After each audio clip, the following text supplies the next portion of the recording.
Et à partir de là, je me suis toujours dit, grâce d'ailleurs à un formateur de SUPDV, un jour, je ne serai plus salarié, j'aurai mon entreprise. C'est pas facile d'être le journaliste. Hein. Aussi. Ah ouais. Alors je m'appelle Vincent Effenbach, je suis issu de la promotion MIA, année 2011.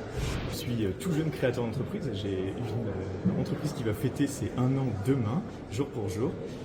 Après une quinzaine d'années dans le monde du salariat, j'ai choisi de créer ma société autour du développement et de la croissance commerciale pour les TPE, les PME.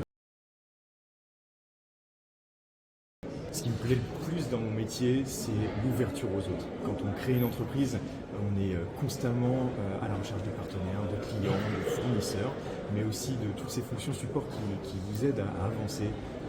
Ça comprend les avocats, les experts comptables, les banques, et tous ces échanges, toutes ces personnes sont d'une richesse incroyable dans le cadre d'une création d'entreprise.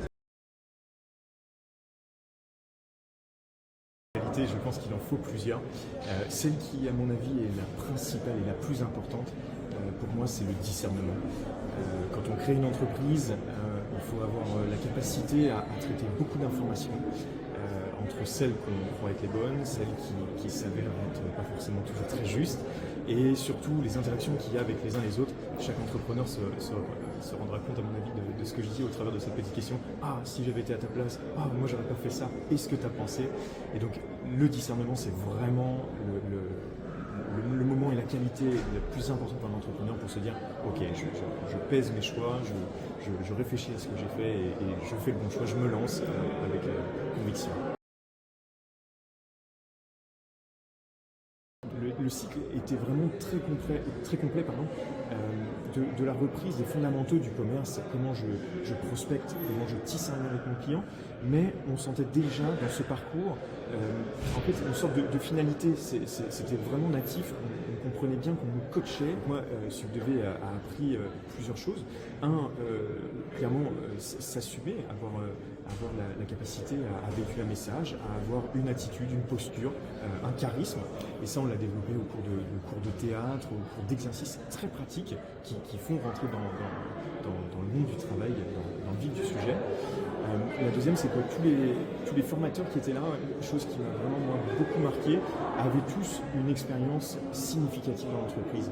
On n'avait pas des profs qui venaient pour nous répéter ce qu'un manuel disait et tel que l'avait défini l'Éducation nationale. Il y avait bien sûr un cadre, comme partout, mais toutes ces personnes-là nous témoignaient de leurs forces, mais aussi de leurs échecs, des difficultés qu'ils avaient, et ils illustraient ça avec beaucoup de côté pratico-pratique qui faisait qu'en fait, voilà, tout se transformait, les paroles même les plus compliquées prenaient un sens et étaient totalement compréhensibles. Moi, c'est l'homme avec un grand H. On est dans une société qui connaît plein de difficultés. Je ne voudrais pas dire de bêtises, mais contrairement à tous les chiffres qui circulent, je crois que nous passons à peu près 18% de notre temps dans l'entreprise. Et je pense que ça dépasse largement ce cadre quand on est préoccupé par le travail, quand les heures s'allongent. Et aujourd'hui, cette jeunesse qui arrive, elle n'a pas forcément tort, en tout cas moi c'est pour ça que je suis très intéressé à l'homme, elle n'a pas forcément tort en se disant mais pourquoi j'y passe autant de temps alors que mon but de passer sur la terre, il est peut-être amené à autre chose, mes enfants, ma femme, mon mari, mes amis, ma culture, ce que je dois profiter, ce que je dois vivre sur cette terre, quoi. Quelle est ma mission première? Et je pense qu'on parle beaucoup d'une quête de sens aujourd'hui. Elle est certainement vraie, mais je pense que ce qui est recherché par tout le monde aujourd'hui, c'est quelle est la vision? Un peu ce qu'on demande à un entrepreneur. Où est-ce qu'on va dans 3 ans, dans 5 ans? Là, sur cette planète, on est amené à être manager, CEO, avoir des gros salaires. Ok, très bien, mais pourquoi faire? Qu'est-ce qu'on va laisser demain à nos enfants? Et je pense qu'aujourd'hui, les jeunes sont très préoccupés par ça.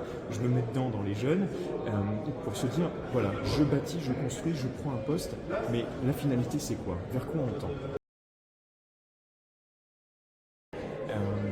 Je pense que ce qui fait qu'on passe et qu'on arrive à passer le temps, à perdurer, c'est vraiment l'humilité. Il faut être capable de se dire que, surtout en tant que chef d'entreprise, il y aura toujours quelqu'un de meilleur pour faire certaines tâches. Une entreprise, c'est être capable de choisir des gens pour faire le métier certainement mieux que nous. C'est un peu comme pour les grands sportifs, un sélectionneur. C'est pas forcément lui qui saurait marquer le plus de buts, c'est pas forcément lui qui saurait marquer le plus de paniers.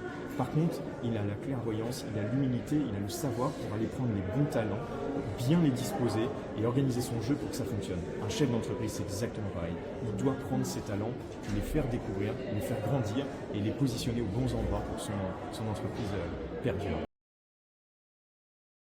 Tout est possible à celui qui croit, parce qu'encore une fois, c'est vrai et c'est valable pour tout, le professionnel, le perso. Et aujourd'hui, un entrepreneur, un manager, il ne faut pas oublier une chose, c'est qu'on rentre à la maison, on côtoie des amis, on côtoie son épouse, on côtoie son mari. Et donc, ces convictions-là, il faut les avoir à titre perso et à titre professionnel.